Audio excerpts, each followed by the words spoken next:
The gods own country, সুন্দর সবুজের দেশ কেরালা। বৃষ্টির রূপে যেন অপার সৌন্দর্যের খনি। চলুন ঘুরে আসি মনসুনে 10 দিনের কেরালার এক সফরে। ভ্রমণ শুরু করুন ফোর্ট কোচি থেকে।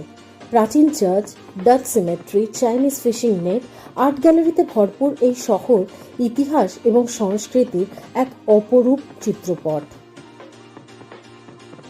এর পরের গন্তব্য হবে আপনার সবুজে ঘেরা Munnar. Tea garden, Eravikulam national park, Mattupetty dam, misty hills এবং বর্ষায় একটু কুয়াশা যেন ছবির মতো স্বপ্নীল। 3rd and 4th ডে কাটিয়ে 5th ডেতে চলে আসুন থেকারি। পেরিয়ার ন্যাশনাল পার্কে নৌকো করে বন্যপ্রাণী দেখা, মশলার বাগান আর কালচারাল শোতে সন্ধে কেটে যাবে আপনার চোখের পলকে। 6ষ্ঠ এবং 7ম দিন কাটান অ্যালেপি বা অ্যালেপুজায়।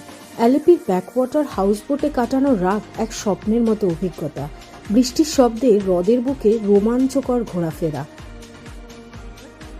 অ্যালেপির মনোমুগ্ধকর অভিজ্ঞতা সঞ্চয় করে চলে আসুন 8ম দিনে ভার্কালা। ভার্কালা কেরালার এক লুকোনো রত্ন।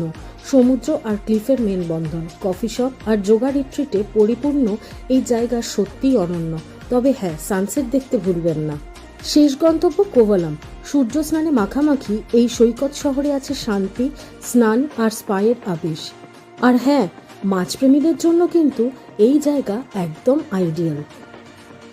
তাহলে এই ছিল কেরালার 10 দিনের মনসুন ভ্রমণ। প্রকৃতির কোলে এমন সফর একবার হলেও অবশ্যই করা উচিত। মনসুনে কেরালার সৌন্দর্য এক কথায় অভূতপূর্ব।